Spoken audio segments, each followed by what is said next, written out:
वाङ्मे मनसि प्रतिष्ठिता मनो मे वाचि प्रतिष्ठितम् आविराविर्मयेदिः वेदस्य नाडिस्थः श्रुतं मे मा प्रहासीः अनेनाधीतेन अहोरात्रान् सन्दधामि ऋतं वदिष्यामि सत्यं वदिष्यामि तन्मामवतु तद्वक्तारमवतु अवतु माम् अवतु वक्तारम् अवतु वक्तारम्। ॐ शान्ति शान्ति शान्तिः। नारायणं नमस्कृत्य नरं चैव नरोत्तमं देवीं सरस्वतीं व्यासं ततो जयमुदीरयेत्। सदाशिवसमारम्भां शङ्कराचार्यमध्यमाम् अस्मदाचार्यपर्यन्तां वन्दे गुरुपरम्पराम्। वागर्थाइव सम्पृक्तौ वागर्थप्रतिपत्तये जगतः पितरौ वन्दे पार्वती परमेश्वरौ। वसुदेवसुतं देवं कंसचारूरमर्दनं देवकी परमानन्दं कृष्णं वन्दे जगद्गुरुम्। कृष्णाय वासुदेवाय हरये परमात्मने प्रणतः क्लेशनाशाय गोविन्दाय नमो नमः। नारायण पटरा लगा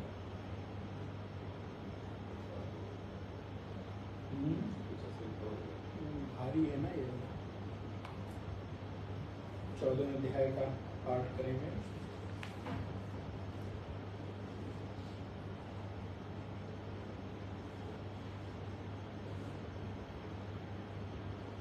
ओम श्री परमात्मने नमः।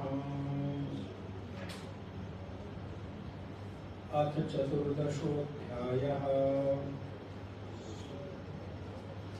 श्रीभगवानुवाच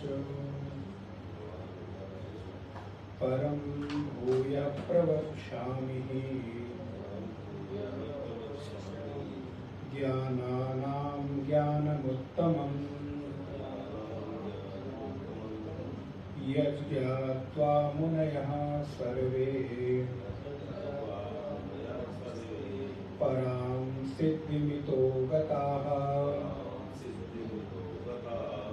इदं ज्ञानमुपाश्रित्य मम साधर्म्यमागताः सर्गेऽपि नोपजायन्ते प्रलये नाव्यथन्ति च। मम योनिर्महत् ब्रह्म तस्मिन् गर्भं दधाम्यहम्। सम्भवः सर्वभूतानां ततो भवति भारत। सर्वयोनिषु कौन्तेय सर्वयोनिषु कौन्तेय मूर्तयः सम्भवन्ति याः तासां ब्रह्म महद्योनिः तासां ब्रह्म महद्योनिः अहं बीजप्रदपितः सत्त्वं रजस्तम इति गुणा प्रकृतिसम्भवाः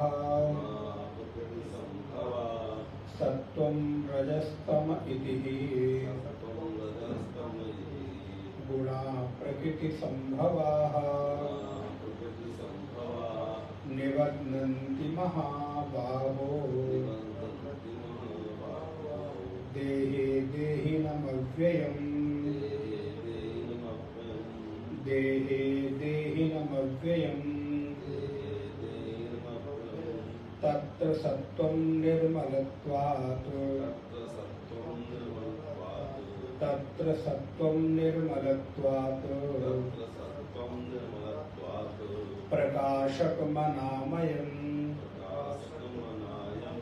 प्रकाशकमनामयम् मनामयम्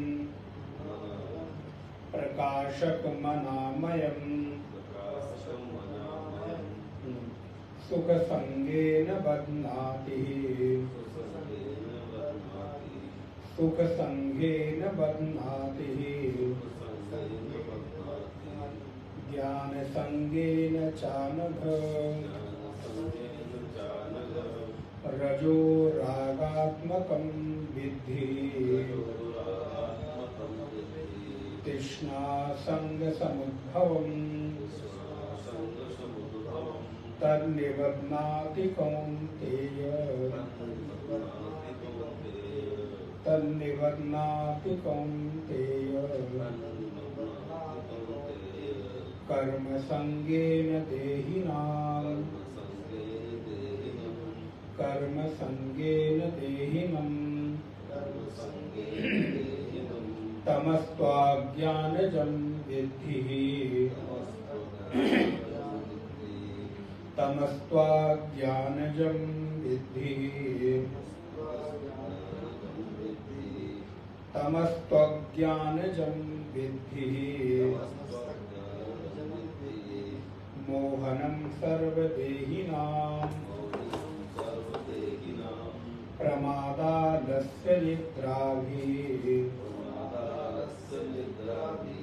प्रमादालस्य निद्राभिः तन्निबध्नाति भारत सत्त्वं सुखे संजयति रजः कर्मणि भारत ज्ञानमावृत्य तु तमः प्रमादे संजयत्युत रजस्तमश्चाविभूयः सत्त्वं भवति भारत रजः सत्त्वं तमश्चैव तमः सत्त्वं रजस्तथा तमः सत्त्वं रजस्तथा। नारायण। पिछली कक्षा में हम लोगों ने देखा त्रिगुण की बात की जा रही है, इसलिए 14वें अध्याय में कुल 27 श्लोक हैं। पिछली कक्षा में हम लोगों ने इसको देखा था।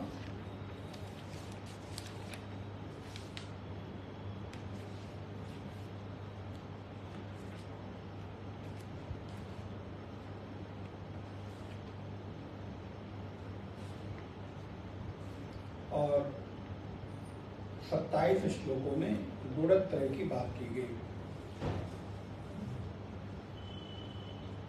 3 गुणों की बात, सतोगुण, रजोगुण और तमोगुण। इन तीनों गुणों का क्या प्रभाव हो सकता है, इन तीनों गुणों की क्या महिमा है, इन तीनों गुण क्या क्या कार्य करते हैं। ये तीनों गुण का तात्पर्य प्रकृति है, माया है, क्योंकि इन्हीं तीनों गुणों से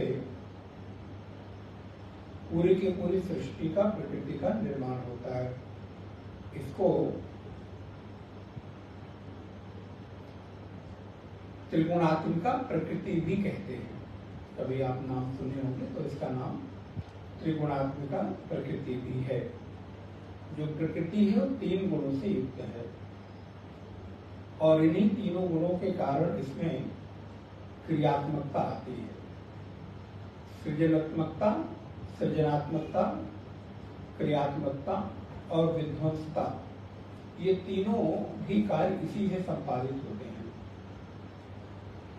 तो हमारे जीवन में जब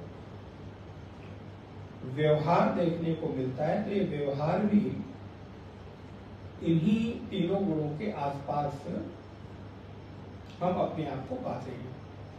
हमारा जीवन इन्हीं के इर्द गिर्द संचालित होता है।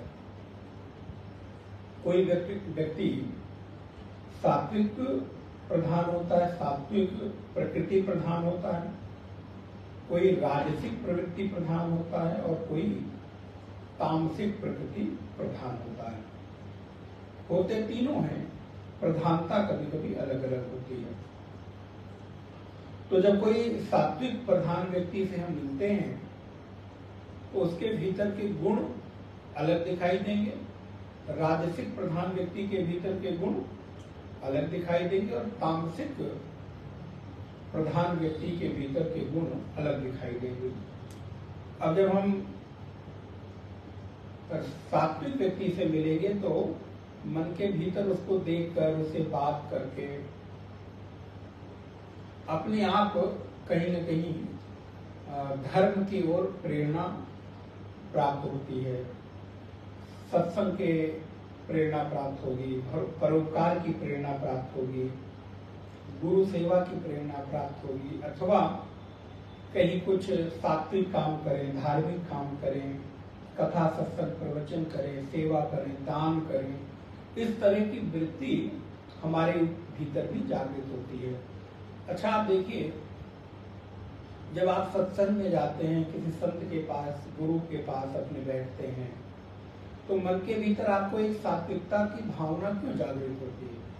क्योंकि उस समय आप जिस व्यक्तित्व के सामने बैठे हैं वो सत्व प्रधान व्यक्ति है, या कभी कभी इन तीनों गुणों से परे जाकर वो त्रिगुणों के परे होकर भी आपके सामने उपस्थित है, तो आपके भीतर एक विशेष प्रकार की ऊर्जा का संचार होता है, विशेष प्रकार का भाव जागृत होता है, अथवा सत्संग आदि में जाने की इच्छा जगती है, धर्म परोपकार करने की इच्छा जगती है। तो इस तरह की भावना प्रधान हो जाते हैं।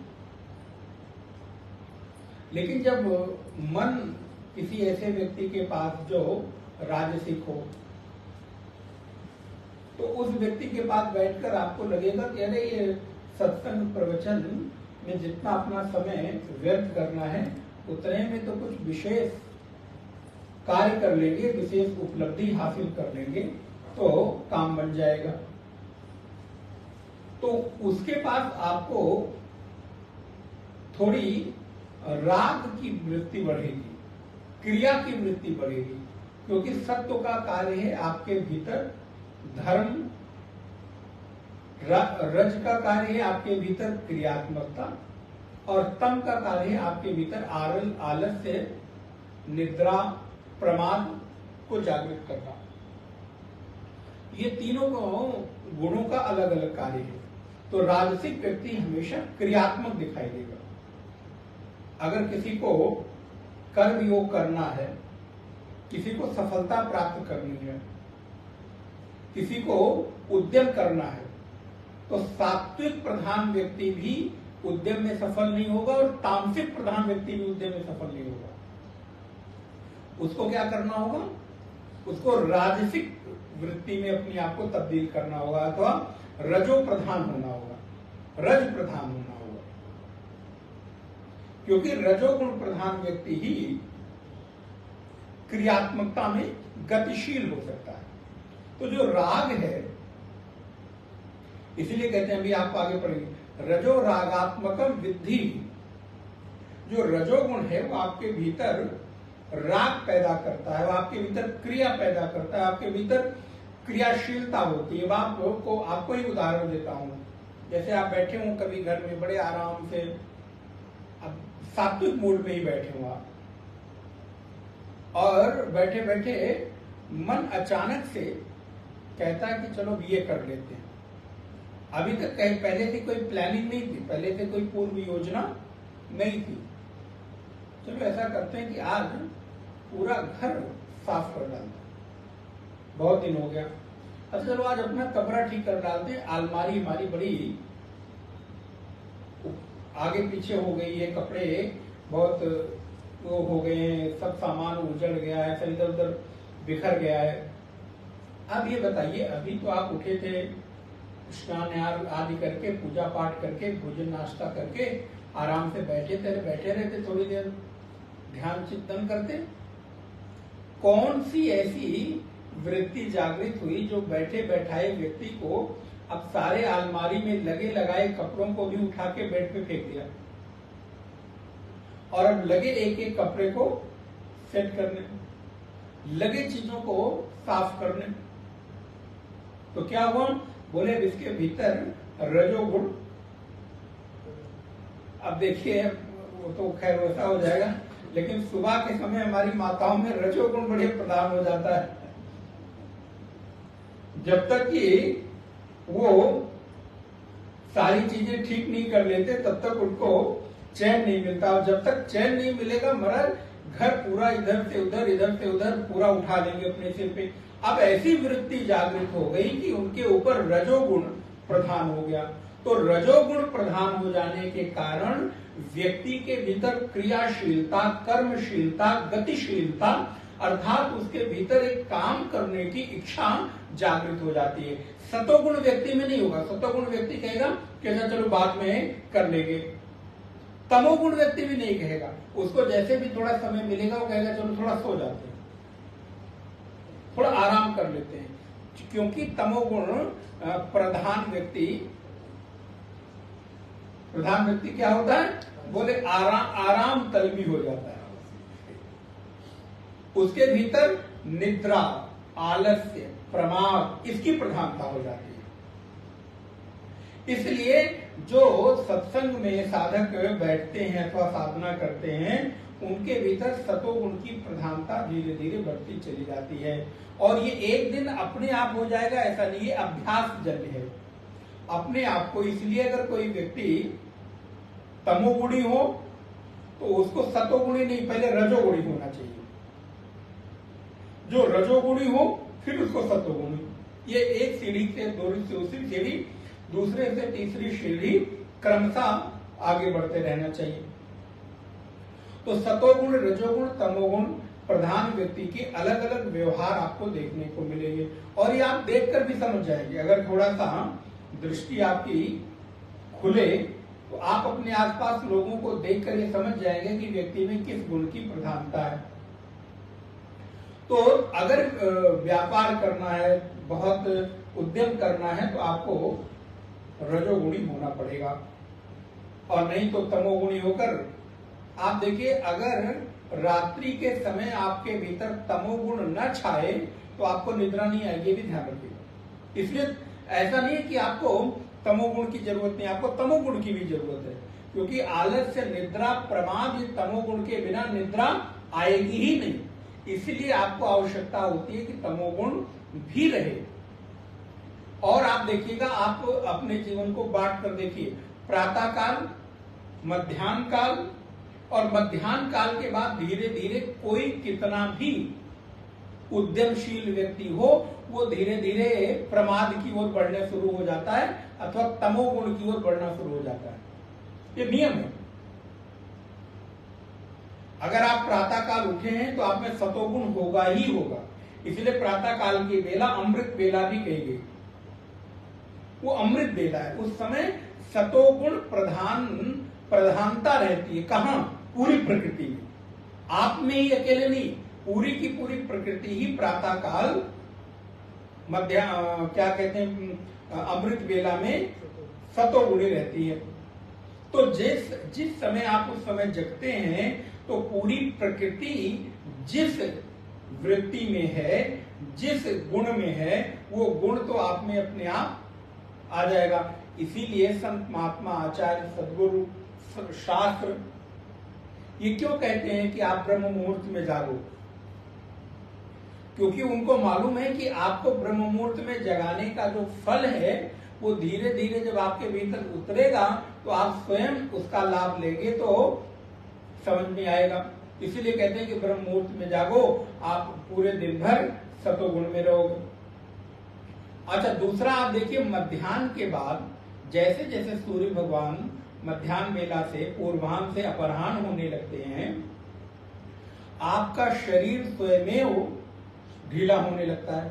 कभी आप अनुभव करके देखिए, दोपहर के बाद धीरे धीरे धीरे धीरे, और आप कुछ ना भी करिए, ऑफिस में एसी कमरे में बैठे रहिए तो भी सायंकाल होते होते एग्जॉस्ट हो जाएंगे। अरे महाराज बहुत थक गए, अब कुछ नहीं कर सकते। क्या किया? बोले दिन भर कुर्सी पे बैठे रहे, पूर्वी शाम होते होते एकदम थक गए। क्योंकि आप अब धीरे धीरे तमोगुण की ओर बढ़ रहे हैं। अच्छा, अगर कभी ऐसा ना रहो, थोड़ा उल्टा हो जाए, तो रात में भी यदि आप सतोगुण प्रधान हो जाए या रजोगुण प्रधान हो जाए तो निद्रा नहीं आएगी। इसीलिए निद्रा के लिए तमोगुण होना बहुत आवश्यक है। रात्रि बेला तमोगुणी बेला है, इसलिए उसको रात्रि बेला को राक्षसी बेला भी कहते हैं। रात को अगर देर रात आप जगिए तो क्या कहते हैं? तो क्योंकि ये तमोगुण प्रधान हो गया। फिर आपके भीतर विभिन्न प्रकार की भावनाएं, वासनाएं, कामनाएं, विभिन्न प्रकार की फिर इच्छाएं जागृत होना शुरू हो जाती हैं, जो आपके बहुत अनुकूल नहीं होती है।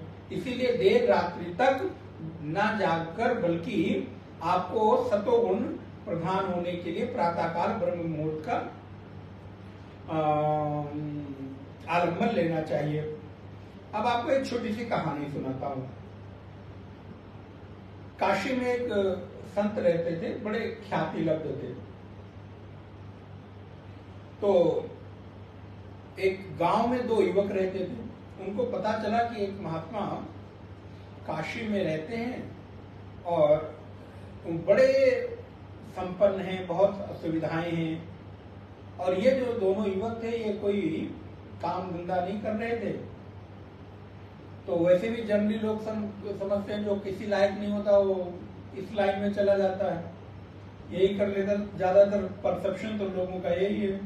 हालांकि उनको नहीं मालूम है कि यहाँ और अधिक पढ़ना लिखना और बुद्धि की आवश्यकता पड़ती है। तो वो महात्मा के पास गए, बोले महाराज हमें साधु बनना है। महात्मा ने कहा बहुत अच्छा भाई, आओ, हमारी तो संख्या बहुत कम ऐसे ही है, आओ दो साधु मिलेंगे, कम से कम कुछ लोगों का कल्याण ही होगा। तो बोले साधु बनने के लिए तुम लोगों को 1 साल ट्रेनिंग लेनी पड़ेगी। जैसे हम लोग 3 साल 4 साल 5 साल स्वाध्याय करते हैं, कोर्स करते हैं, उपनिषद गीता पढ़ते हैं, तो बिना उसके तो नहीं हो जाता। अब ये बात अलग है कि सो कॉल्ड आज के उनके बड़े क्या बताएं, हाथरस में देखिए घटना घटी कोई। अब पता नहीं लोग उनको साधु कैसे मान लेते हैं, लोग उनको अपना गुरु कैसे मान लेते हैं। न कोई आचार, न विचार, न वेश, न भूषा, न ज्ञान। इतने लाखों लाखों लोग, पता नहीं क्या कलयुग का प्रताप है, समझ नहीं आता। जहां आप प्योर पवित्र ग्रंथों का स्वाध्याय कर रहे हो, पढ़ रहे हो, पढ़ा रहे हो, वहां आप देख लीजिए और ऐसे लोगों को देख लीजिए। खैर, मृत आत्माओं के प्रति मैं भी अपनी श्रद्धांजलि अर्पित कर दूं। गए थे जो भी करने गए थे, तो हो खैर। तो महाराज महात्मा ने कहा कि 1 साल तुम्हें ट्रेनिंग चाहिए होगी। बोले ठीक है। तो उसमें से महात्मा के पास जब वो गए तो उनके व्यवहार से उन्होंने अनुभव कर लिया कौन किस प्रकृति का है। तो गांव में जो बहुत उछल कूद कर रहा था, इधर उधर लोगों के पास आता जाता मिलता जुलता उछल कूद कर रहा था, उसको उन्होंने एक माला पकड़ा ली, माला और झोली जप करने के लिए। और जो बड़ा शांत प्रवृत्ति का था, हमेशा या तो घर में रहे, सोया रहे, आराम करे, नहीं तो किसी से कोई मतलब नहीं, उसको उन्होंने एक घड़ा दे दिया, मटका दे दिया।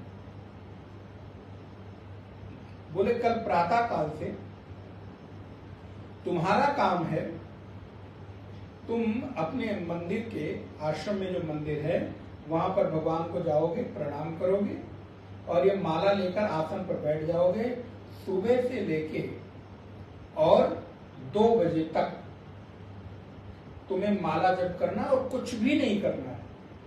2 बजे तक माला पूरी करके उठो, जाओ भंडारे में भोजन करो, विश्राम करो, फिर सायंकाल 6 बजे से 1-2 घंटे का जप करो और कुछ भी काम नहीं करना।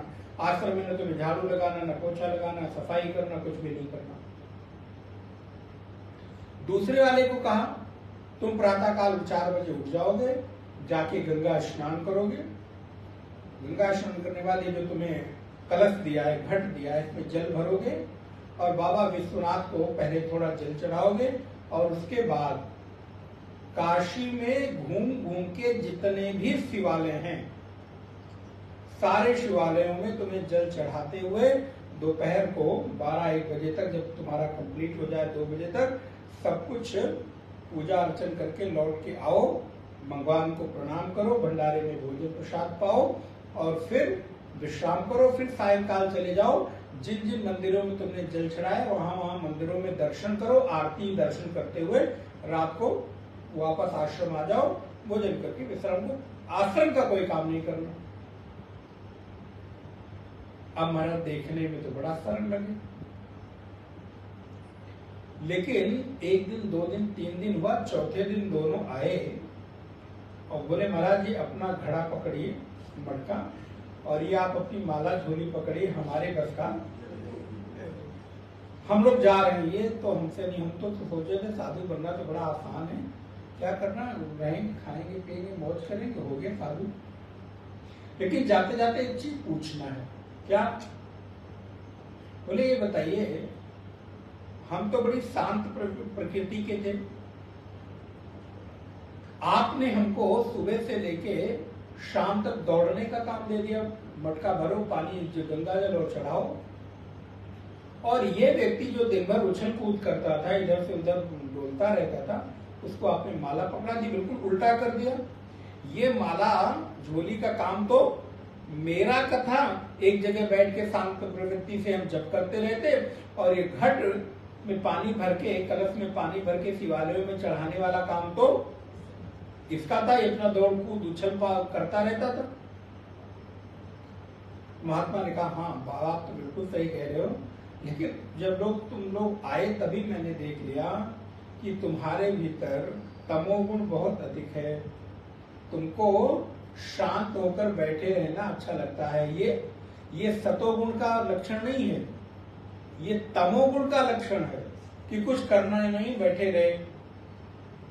इसलिए तुम्हें मुझे तमोगुण से निकालकर रजोगुण में प्रतिष्ठित करना था, इसलिए तुमको ये काम दिया कि तुम सुबह से लेकर रात तक पूरे शिवालयों में जल चढ़ाते रहो, इससे तुम्हारे भीतर रजोगुण बढ़ेगा, चलोगे उठ। और इसके भीतर मैंने देखा कि रजोगुण बहुत अधिक है, इसलिए इसको शांत होकर बैठने की बात कह दी। मंदिर में भगवान के सामने बैठकर जप करेगा तो धीरे धीरे रजोगुण से सतोगुण में जाएगा। तो तुम्हारी ये यात्रा रजोगुण से सतोगुण की थी, इसकी ये यात्रा तमोगुण से रजोगुण की थी, इसलिए मैंने तुम्हें ये कार्य सौंपा।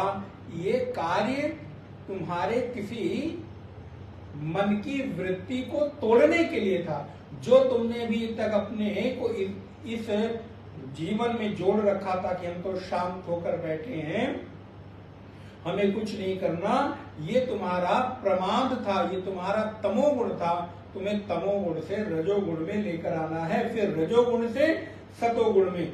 और ये चूंकि रजोगुण में था, तो इसको रजोगुण से सतोगुण में, कि इसको बैठना सीखे। ये जो दिन भर इधर उधर उछल कूद करते रहते हो, यहाँ से वहां से यहाँ, तो कम से कम शांत होकर 2 घंटे 4 घंटे एक जगह बैठेगा तो चित्त इसका रजोगुण से सतोगुण की ओर आएगा। अब आप विचार करके देखिए,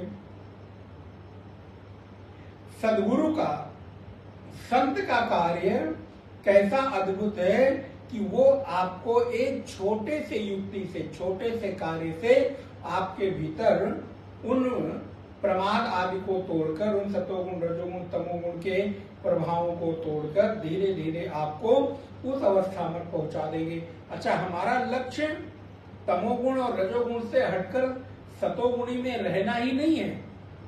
सतोगुण चूंकि इन दोनों गुण से श्रेष्ठ है, इसलिए हम सतोगुण की बात कर रहे हैं। वैसे तो प्रत्येक साधक का, प्रत्येक व्यक्ति का लक्ष्य है कि वो त्रिगुणातीत हो जाए। आपको सतोगुण तक भी प्रतिष्ठित नहीं रहना है, सतोगुण तक भी खाली स्थित नहीं रहना है। सतोगुण में आकर एक समय ऐसा है कि आप तीनों गुणों से पार हो जाएं, नैस्त्रीण, तीनों गुण आपसे दूर हो जाएं, तीनों गुणों को पार करके आप त्रिगुणातीत अवस्था में प्रतिष्ठित हो जाएं। ये प्रत्येक व्यक्ति का लक्ष्य है, प्रत्येक व्यक्ति का उद्देश्य होना चाहिए। तो हमारे यहाँ इन जो त्रिगुणों की चर्चा की गई, उसको पिछली कक्षा में आप लोगों ने देखा कि पूरी प्रकृति का जो संचालन है, पूरी प्रकृति का जो जन्म है, वो इन त्रिगुणों के माध्यम से होता। पिछली कक्षा में आप लोगों ने इस विषय को देखा, जहां पर भगवान ने तीनों गुणों का नाम दिया। श्लोक नंबर 5, सत्वम रजस्तमः इति गुणाः प्रकृति संभवाः निबध्नन्ति महाबाहो देहे देहिनम् अव्ययम्। सतोगुण, रजोगुण और तमोगुण, इनका ये कार्य है। निबध्नन्ति महाबाहो देहे देहिनम् अव्ययम्। तो नारायण एक गुण दूसरे गुण में वर्तन करते रहते हैं, लेकिन ये जो गुण है ये स्वतंत्र नहीं है। ध्यान रखिएगा, गुण विषय पर आए। ये रजोगुण, तमोगुण, सतोगुण, ये स्वतंत्र नहीं है, ये नित्य परतंत्रत्वात्, ये नित्य परतंत्र है। किसके? बोले उस मायापति के। इसीलिए भगवान अर्जुन को कहते हैं, अर्जुन जो मेरी शरण में आता है, मायाम एताम तरंतिते, वो माया से तर जाता है, फिर उसको ये त्रिगुण कुछ कर नहीं पाते। इसलिए भगवान कहते हैं कि अर्जुन अब देखो इन गुणों का प्रभाव क्या होता है। तो सबसे पहले सतोगुण की बात करते हैं कि सतोगुण का प्रभाव क्या है। तत्र सत्वम, श्लोक नंबर 6, तत्र सत्वम निर्मलत्वात् प्रकाशक मनामयम सुख संगेन बध्नाति ज्ञान संगेन चानघ। तत्र सत्वम, ये जो सत्व है वो निर्मलत्वात्, जो सतोगुण है वो आपको निर्मल करता है। प्रकाशक, प्रकाश, प्रकाशक मनामयम सुख संगेन बध्नाति। सतोगुण से सुख की उत्पत्ति होती है और उस सुख से व्यक्ति धीरे धीरे बंध जाता है। ज्ञान संगेन चानघ। हे अर्जुन, अनघ, अनघ माने जो पाप रहित है। इसलिए अर्जुन, जो सतोगुण है वो सतोगुण व्यक्ति के भीतर निर्मलता पैदा करता है। तो उन तीनों गुणों में जो सबसे सात्विक है, और आप देखिए सतोगुण के नाम लेने भर से आपके भीतर एक विशेष प्रकार की सात्विकता पैदा हो जाती है। तो निर्मलत्वात्, सतोगुण का प्रताप है कि सतोगुण आपके भीतर निर्मलता पैदा करता है। ये बड़ा पवित्र है, प्रकाशक है और विकार रहित है। निर्मलत्वात् प्रकाशक अनामयम, इसमें किसी भी प्रकार का विकार नहीं है, अनामयम। और सुख संगेन, जिस जिस व्यक्ति में सतोगुण की प्रधानता होगी उस व्यक्ति को सुख की उपलब्धि, सुख की अनुभूति अधिक होगी। आप देखिए, जब आप सतोगुण में प्रतिष्ठित होते हैं तो आपको बिना किसी कारण के सुख की अनुभूति होती है। आप पूजा पाठ, जब धर्म परोपकार जब करते हैं तो आप किसी चीज के सुख का, किसी चीज के स्वाद का अनुभव नहीं कर रहे होते, लेकिन फिर भी आपको सुख मिलता है कि नहीं? ऐसे तो आपको खाना पीना, सोना, उठना, बैठना, जागना, छूना, इसको करने से आपको सुख मिलेगा।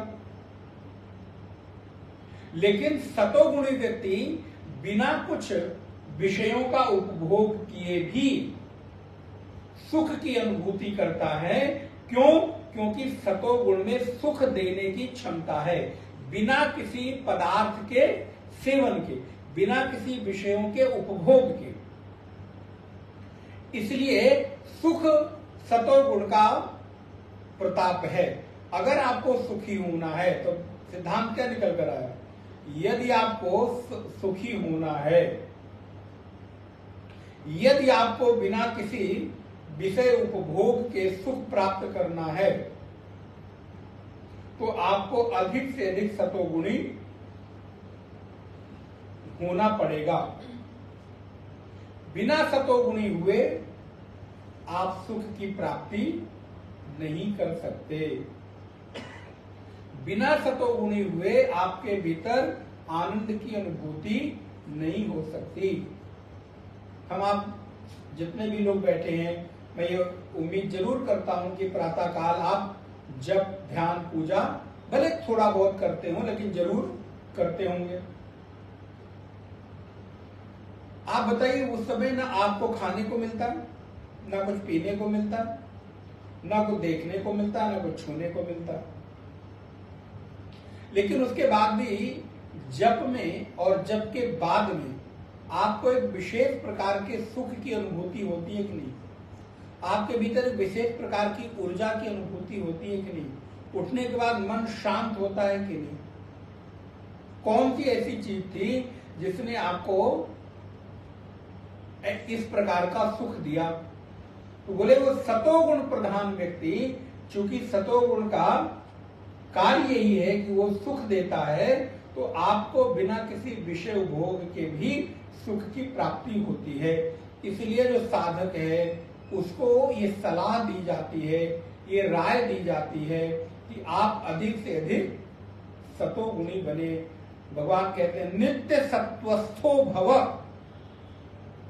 अर्जुन अपने आप को नित्य सतोगुणी होने का, अभी हम चूंकि त्रिगुणातीत तो नहीं हो सकते, ये तो बहुत बड़ी बात है, लेकिन अगर त्रिगुणातीत नहीं हो सकते तो सतोगुणी तो ज्यादा से ज्यादा समय रह ही सकते हैं। इसीलिए हमारा और आपका जीवन सूर्य भगवान पर संचालित है। आपने कभी बताने विचार किया कि नहीं किया? आप देखिए, आप घड़ी से नहीं संचालित होते, आप सूर्य नारायण से संचालित होते हैं। प्रातः काल जब सूर्योदय होता है ब्रह्म मुहूर्त के बाद, तो धीरे धीरे प्रत्येक सृष्टि के कण में अपने आप एक चैतन्यता जागृत होने लगती है। फूल खिलने लगते हैं, नदियों के जल का प्रवाह बढ़ जाता है, प्रकृति में एक सौंदर्य बढ़ जाता है, अंधकार छट जाता है, चारों तरफ एक ऊर्जा सकारात्मकता बढ़ने लगती है, और ये मध्याह्न बेला तक चलती है। और जैसे जैसे सूर्यास्त होने को होता है, सूर्य भगवान अपने अस्ताचल की ओर चल पड़ते हैं, वैसे वैसे प्रत्येक व्यक्ति में प्रमाद आने लगता है, निद्रा आने लगती है, और पूरी प्रकृति मानो धीरे धीरे धीरे धीरे शांत होने की अवस्था में चली जाती है। आप कभी देखिए, निहारिए प्रकृति को, आपको अनुभव होगा। अब इस शहरों में रह के तो इतना ज्यादा नहीं हो पाता, लेकिन आप कभी शांत एकांत में जाएं, गांव में जाएं, या किसी निर्जन प्रदेश में जाएं या ऐसे सात्विक वातावरण में कहीं जाए जहां पेड़ पौधे घास चिड़िया ज्यादा है, वहां आपको इसकी अनुभूति होगी। प्रातःकाल वहां की बेला आपको खिली खिली दिखाई देगी और सायंकाल होते होते वहां जैसे पूरी सृष्टि विश्राम की ओर जा रही है। एक अलग प्रकार की निर्जनता सी छा जाती है वहां पे, एक अलग प्रकार का वहां पे वातावरण होने लगता है। आप कभी अनुभव करके देखिए क्या हुआ। बोले चूंकि अब पूरी सृष्टि में विश्राम का भाव जागृत हो गया है।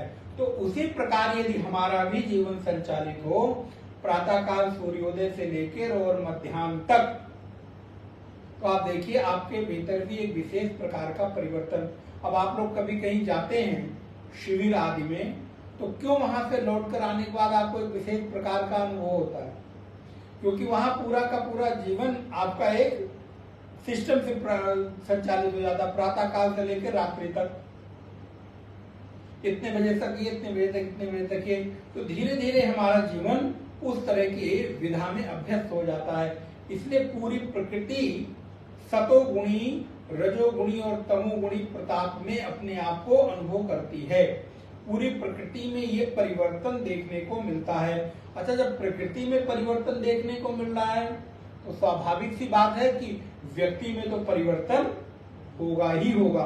इसलिए तत्र सुखम तत्र सत्वम निर्मलत्वात् प्रकाशक अनामयम। तो भैया आप ध्यान रखिए, जहां कहीं कभी आपको निर्मलता दिखाई दे, प्रकाशमानता दिखाई दे, विकार रहित होने का भाव दिखाई दे, सुख दिखाई दे, तो ये मानना कि व्यक्ति में सतोगुण अधिक है।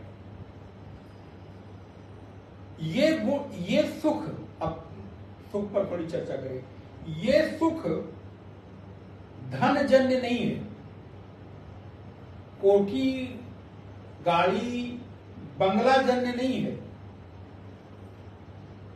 बैंक बैलेंस कितना है उससे उस व्यक्ति को सुख मिल रहा है, ये नहीं है। ये सुख मानसिक है। हो सकता है मेरी दृष्टि में बहुत बड़ी गाड़ी घोड़ा बंगला नौकर चाकर सब कुछ किसी के पास में हो और हमको लगता हो कि देखने वाले इससे बड़ा सुखी तो इस संसार में और कोई। हमारे घर के बगल में इतनी बड़ी कोठी है इसकी, जब जब हम देखते हैं तब तक हमको लगता है अरे ये तो बड़ा सुखी है। अब उस व्यक्ति से जाकर पूछो, हो सकता है उस कोठी को बनाने वाला या उस कोठी की सुरक्षा में लगा हुआ जो सुरक्षा कर्मी है, गार्ड है, वो उस कोठी में रहने वाले अंदर मालिक से ज्यादा सुखी हो।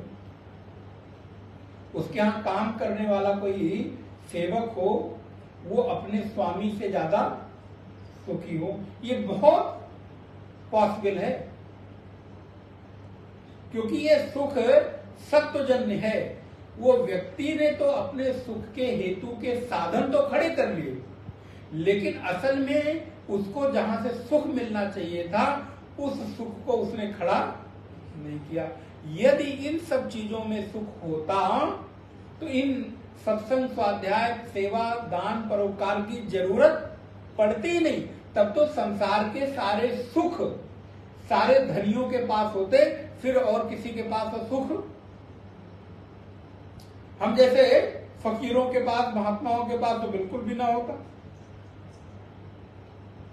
भाई कहने के लिए क्या है, कुछ भी नहीं।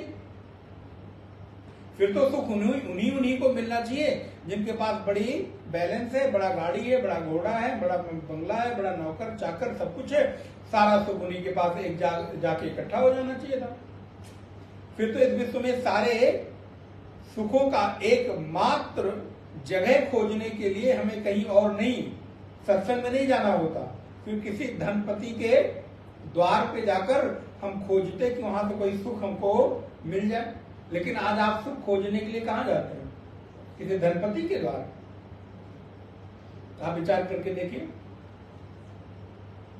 आप एक ऐसी जगह जाते हैं जहां से आपको सतोगुण की उपलब्धि होती है। इसलिए सतोगुण का प्रताप आपके भीतर सुख का पैदा करता है और वो सुख के सारे संबंध आप धीरे धीरे उससे अपने आप को बांध लेते हैं। इसलिए सतोगुण भी आपको बांधने का काम करता है। भगवान ने बिल्कुल स्पष्ट लिख दिया, सुख संगेन बंधनाति ज्ञान संगेन चानघ।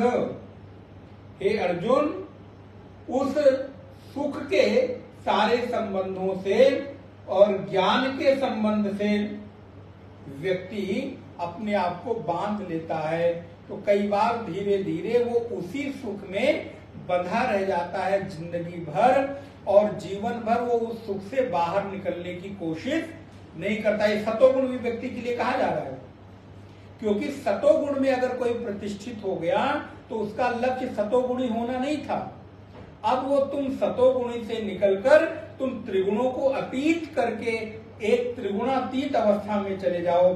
इसलिए ये बात कही जा रही है कि सतोगुण के सुख को लालच में फंसो मत।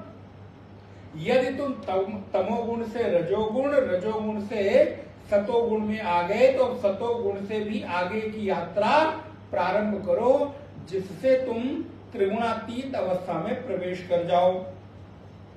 अब इस पर भगवान शंकराचार्य का थोड़ा सा भाष्य है, वो मैं पढ़ता हूं। क्या कहते हैं?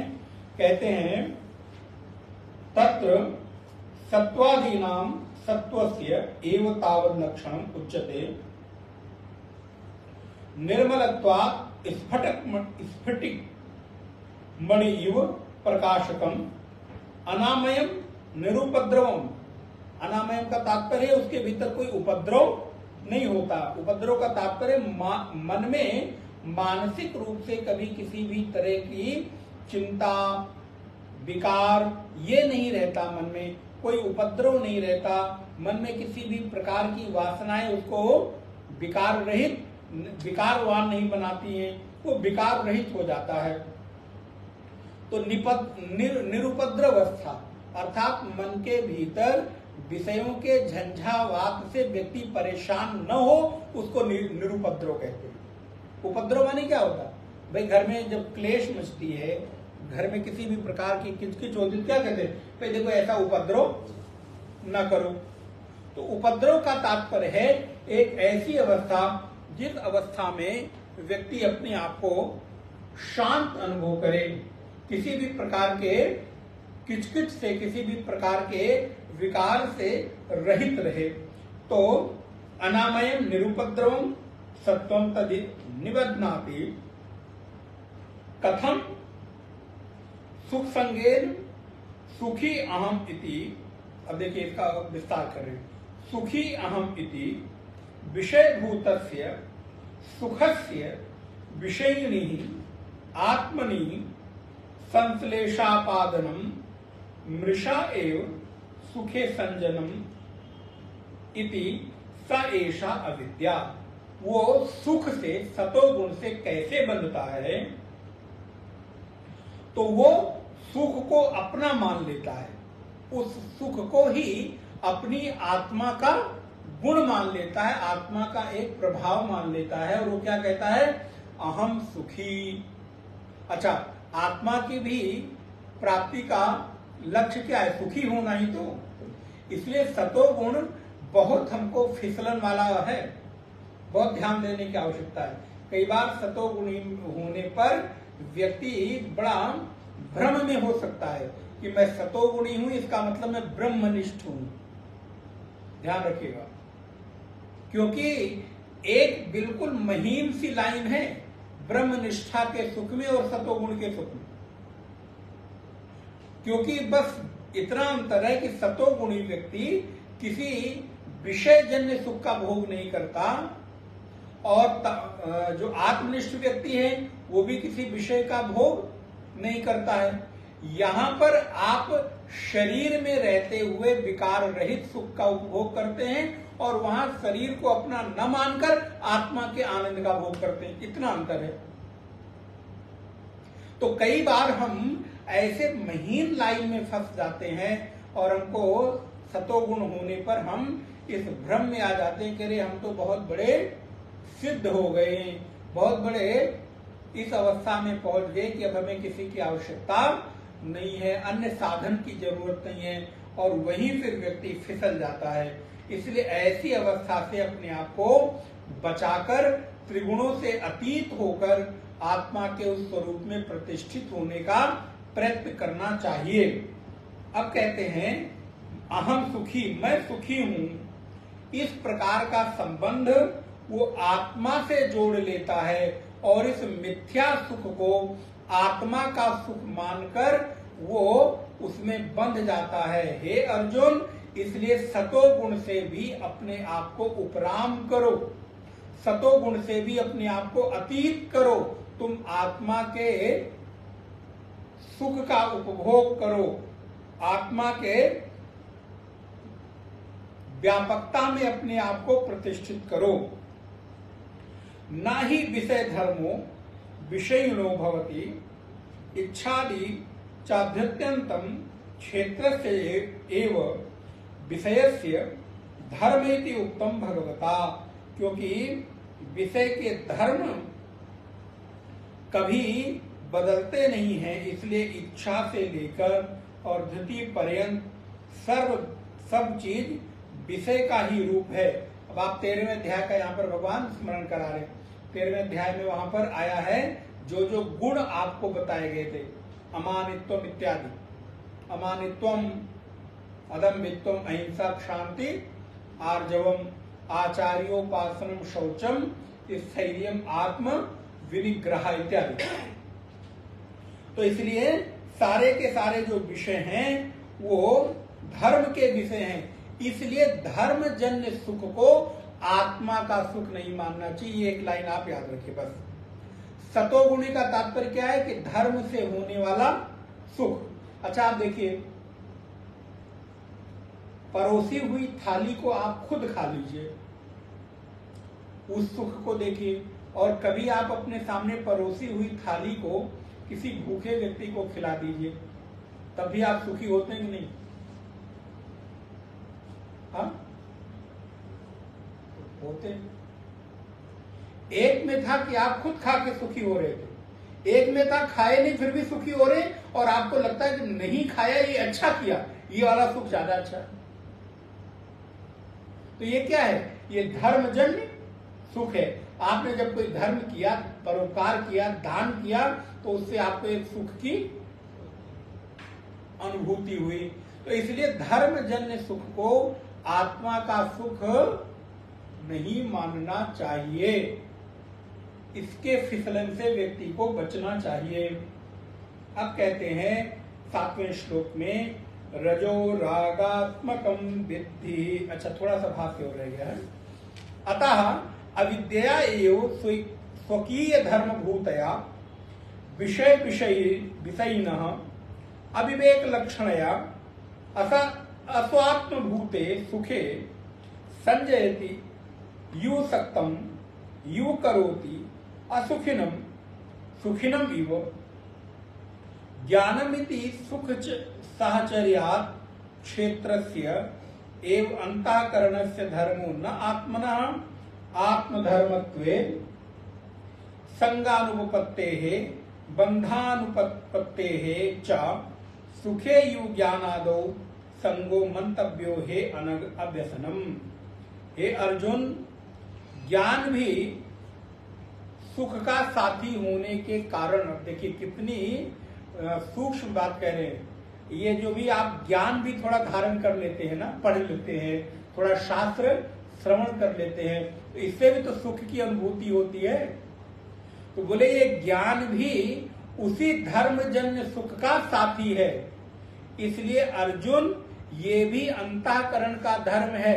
इसलिए अगर थोड़ा बहुत कुछ सत्संग कर लिया, सुन लिया, पढ़ लिया, ज्ञान हो गया, उससे होने वाले सुख के बंधन में भी मत बंधना, क्योंकि ये भी अंतःकरण के धर्म का ही सुख है। तुमको इससे भी पार जाना है, क्योंकि आत्मा का सुख नहीं है। क्योंकि आत्मा का धर्म यदि मान लेंगे तब ये आत्मा को सीमित करना पड़ेगा। इसलिए हे निष्पाप अर्जुन, हे अनग अर्जुन, हे व्यसन रहित अर्जुन, सुख की भांति ही ज्ञान से मिलने वाला सुख भी आपको बंधन का कारण ही है। इसलिए जितना आपको धर्म जन्य सुख से बच के रहना है, उतना ही ज्ञान जन्य सुख से भी बच के रहना है, उससे भी अपने आप को आगे ले जाना है, क्योंकि तुम्हारा लक्ष्य धर्म और ज्ञान के सुख की प्राप्ति नहीं, बल्कि आत्मा के स्वरूप में प्रतिष्ठा होना है। ये बहुत, इसलिए सतोगुण पर बहुत देखिए भगवान ने जोर दिया। हमारा आपका भी लक्ष्य यही हो। आप कहते हैं रजो रागात्मकम विद्धि तृष्णा संग समुद्भवम तन्निबध्नाति कौन्तेय कर्म संगेन देहिनम। रजो रागात्मकम विद्धि तृष्णा संग समुद्भवम।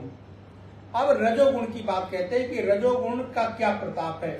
तो बांधता तो सतोगुण भी है, बांधता रजोगुण भी है, लेकिन सतोगुण किस तरह से बांधता है? तो बोले रजोगुण किस तरह से बांधता है?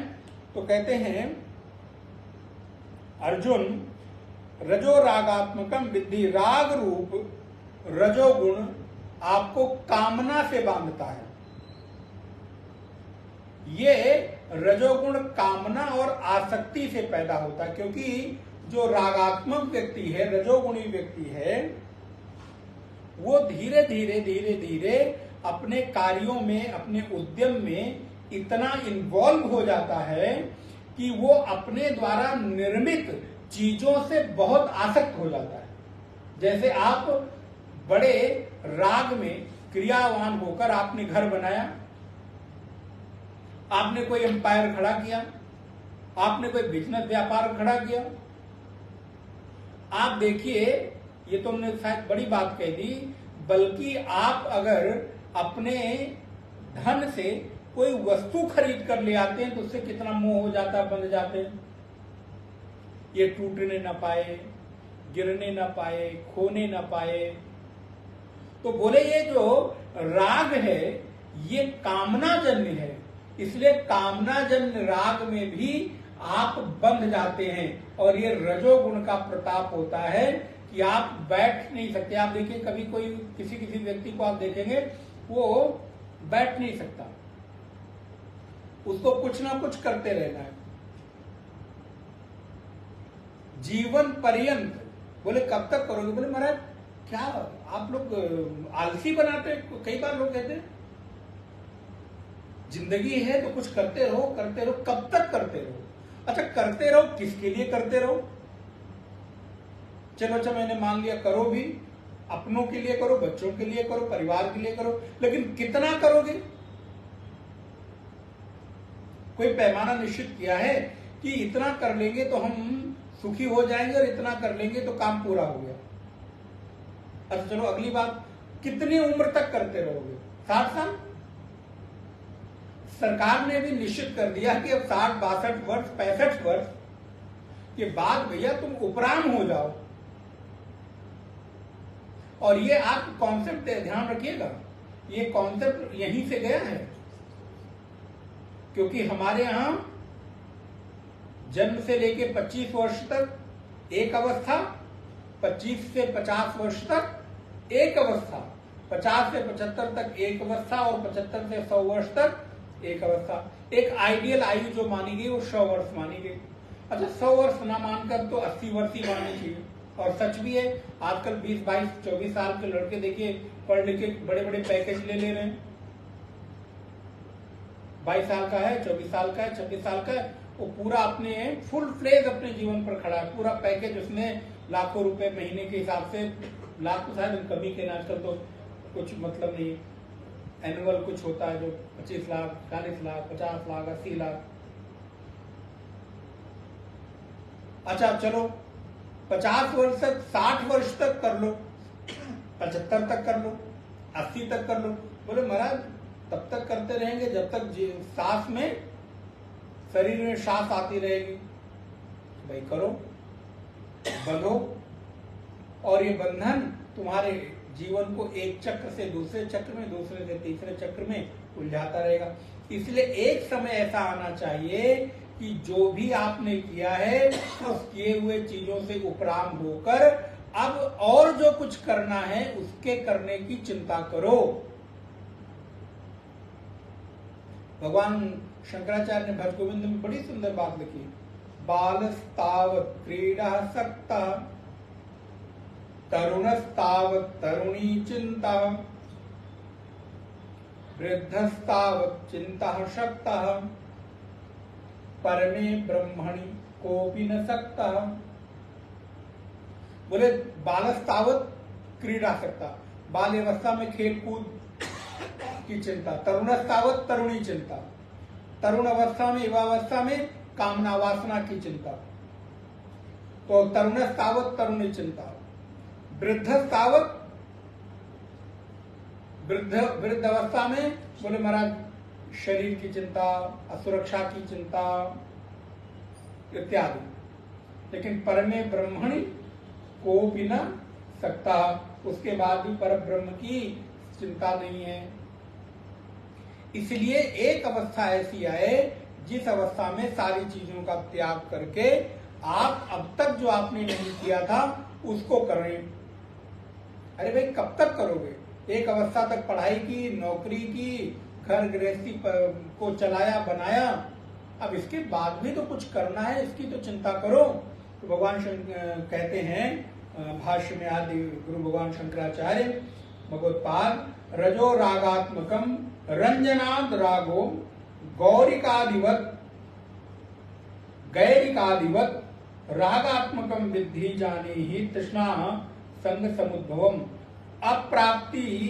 अप्राप्त वस्तु की चिंता का नाम ही तृष्णा है।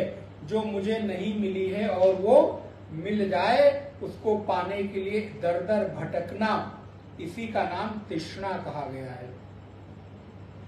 जो प्राप्त वस्तु है उसमें सुख की अनुभूति ना करके जो प्राप्त नहीं है उसको पाने के लिए दर दर भटकने का नाम ही तृष्णा है। इसलिए कृष्ण कहते हैं रजो रागात्मकम विद्धि तृष्णा संग समुद्भवम। और जो उद्यमशील कर्मशील रागवान व्यक्ति है वो और अधिक पाने की चिंता करता है। भाई व्यापार करेगा तो क्या करेगा? और अधिक तो पाने की चिंता करेगा। यहाँ एक ब्रांच खोल दो, अगली ब्रांच वहां खोल दो, अगली ब्रांच वहां खोल दो, एक घर यहाँ बना दो, एक फ्लैट वहां बना दो, एक दूसरा घर वहां बना दो। बोले महाराज जब गर्मी बहुत लगने लगी पहाड़ों पर भी एक घर बना दो, पहाड़ों पे रहे। बोले महाराज जब एक ऐसी जगह बनाओ जहाँ गर्मी ना होती हो, ठंडी ना होती हो। बोले कहाँ चलो? बोले बंगलोर चलो, पूना चलो। बोले वहां मौसम सम रहता है, कुछ बहुत ज्यादा प्रभाव नहीं रहता। पूना बंगलोर एक एक फ्लैट ले लिया तो बोले महाराज अब ऐसी स्थिति आ गई, यहाँ तो कोई पूछने वाला नहीं है, क्योंकि यहाँ तो कोई नात रिश्तेदार घर परिवार के लोग तो है नहीं। बोले फिर कहाँ है? बोले लौट के, अब हम बुद्धू क्यों कहें, बुद्धू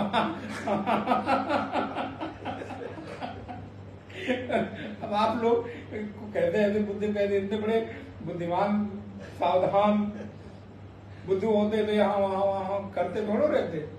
तो हम तो इतना ही करें लौट के भाई घर को आए। अब बुद्धू थे कि बुद्धिमान थे पता नहीं।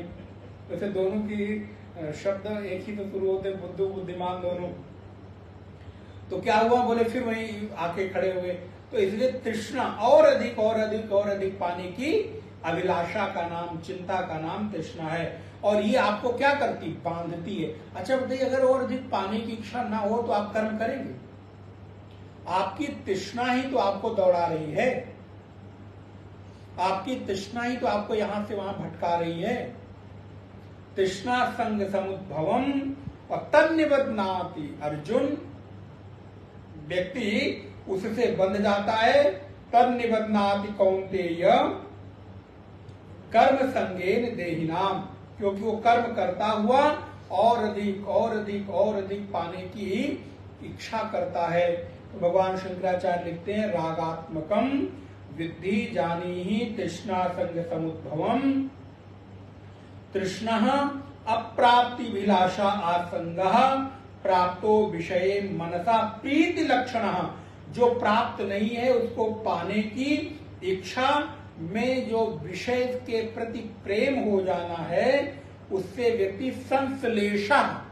संश्लिष्ट हो जाता है। संश्लिष्ट का तात्पर्य चिपक जाता है, चिपक जाना। और जब वो चिपक जाता है तो बोले महाराज बाहर शरीर में कोई चीज चिपक जाए तब तो ठीक करना आसान है, लेकिन मन के भीतर कोई चीज चिपक जाए तो बोले महाराज उसको छुड़ाना बड़ा कठिन है।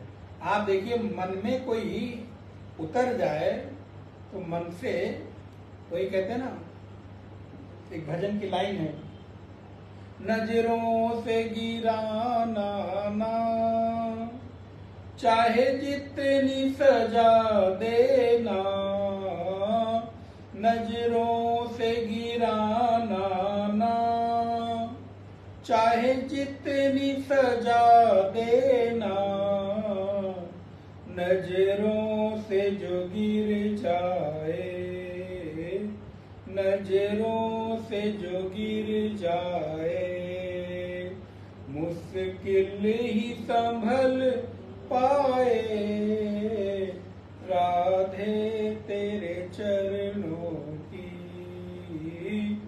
श्यामा तेरे चरणों की, गर धूल जो मिल जाए, सच कहता हूँ राधे तकदीर बदल जाए, राधे तेरे चरणों की, श्यामा तेरे चरणों की। तो नजरों से गिराना ना चाहे जितनी सजा देना, नजरों से जो गिर जाए मुश्किल ही। तो इसलिए व्यक्ति मन में आ जाना और मन से उतर जाना, इसमें बहुत अंतर नहीं है, सूक्ष्म अंतर है, लेकिन प्रभाव बहुत अधिक है। इसलिए बाहर शरीर में कोई चीज चिपक जाए तो छुड़ाना बड़ा आसान है, लेकिन मन में अगर कोई चीज चिपक गई तो महाराज बहुत कठिन है कि आप उसको छुड़ा पाएं। इसलिए भगवान कहते हैं अर्जुन, सब करते हुए संसार में सब कुछ करो, विषय भोगों का उपभोग करो, रहो घर में, खाओ पियो मौज करो, घर परिवार पति पत्नी बच्चे नाती पोते रिश्तेदार सबके साथ रहो, लेकिन रहते हुए भी किसी के साथ संग मत करो। संग ही तुम्हें बंधन का कारण है, संग ही तुम्हें बांधता है। रजो रागात्मकम विद्धि तृष्णा, क्योंकि बोले संग करोगे तो फिर और अधिक और गहरे और अधिक तादात्म्य बढ़ता चला जाएगा। और तन निबध्नाति कौन्तेय कर्म संगेन चानघ।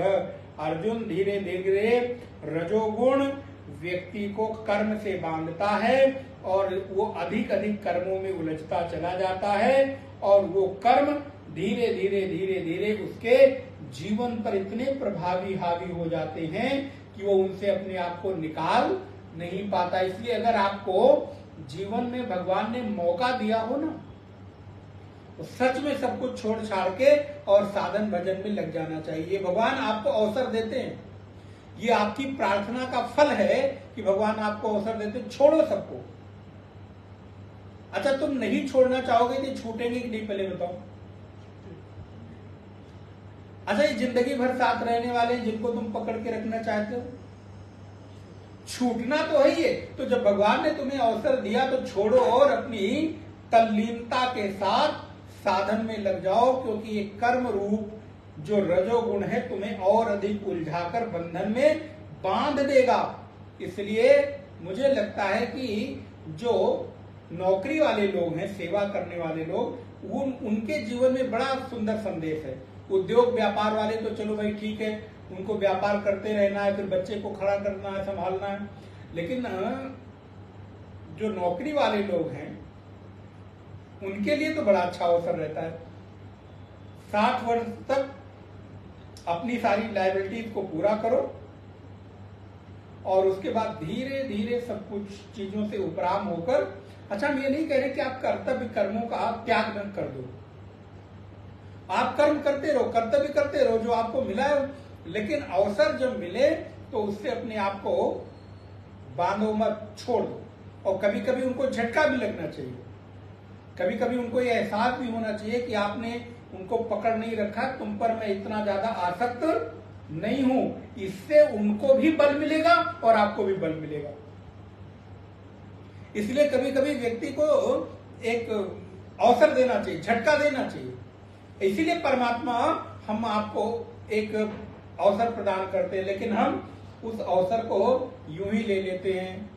इसलिए भगवान कहते हैं अर्जुन इन बंधनों में मत बंधो, क्योंकि ये सारे कर्म तुम्हें बांधने वाले हैं। अब धीरे धीरे अपनी साधना को और तल्लीनता पूर्वक गहराई में ले जाकर और सतो गुण में प्रतिष्ठित होकर धीरे से सतो गुण से भी उपराम होकर त्रिगुण से उपराम हो जाओ। फिर अगले जो तमोगुण का प्रताप है वो मैं अगली कक्षा में बताऊंगा। तमोगुण क्या करता है? तमस्त्वाज्ञानजं विद्धि। तमोगुण अज्ञानता और मोह का कारण है। प्रमाद आलस्य निद्रा भी, ध्यान दीजिए, प्रमाद आलस्य निद्रा इन सबसे तमोगुण हमको बांधता है। तो अगली कक्षा में हम लोग देखेंगे 2 बार भगवान का नाम स्मरण, उसके बाद आरती। गोविंद बोलो हरि गोपाल बोलो, गोविंद बोलो हरि गोपाल बोलो, गोविंद बोलो हरि गोपाल बोलो, गोविंद बोलो हरि गोपाल बोलो, राधा रमण हरि गोविंद बोलो, राधा गोविंद बोलो हरि गोपाल बोलो, गोविंद बोलो हरि गोपाल बोलो, गोविंद बोलो हरि गोपाल बोलो, गोविंद बोलो हरि गोपाल बोलो, राधा रमण हरि गोविंद बोलो, राधा गंगा की जय जय, यमुना की जय जय, गंगा की जय जय, यमुना की जय जय, सरस्वती त्रिवेणी की जय जय, सरस्वती त्रिवेणी की जय जय, राम जी की जय जय, लखन जी की जय जय, राम जी की राम जी की जय जय, लखन जी की जय जय, राम जी की जय जय, लखन जी की जय जय, भरत भुआल चारों भैयन की जय जय, भरत भुआल चारों भैयन की जय, भरत भुआल चारों भैयन की जय जय, भरत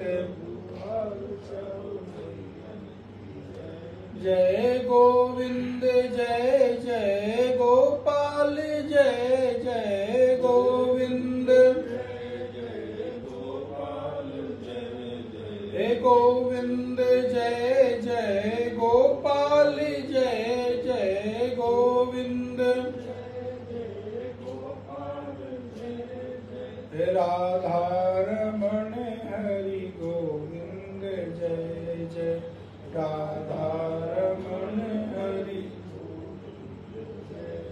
बोले सच्चिदानंद भगवान की, कृष्ण कन्हैया लाल की। नमो पार्वती पते, हर हर महादेव। ओम पूर्णमदः पूर्णमिदं पूर्णात् पूर्णमुदच्यते पूर्णस्य पूर्णमादाय पूर्णमेवावशिष्यते। ओम शांति शांति शांति। हरि ओम। श्री गुरुभ्यो नमः। हरि ओम।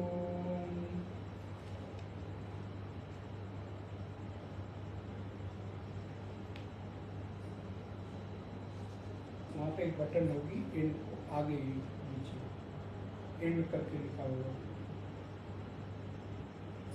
And finish. हाँ।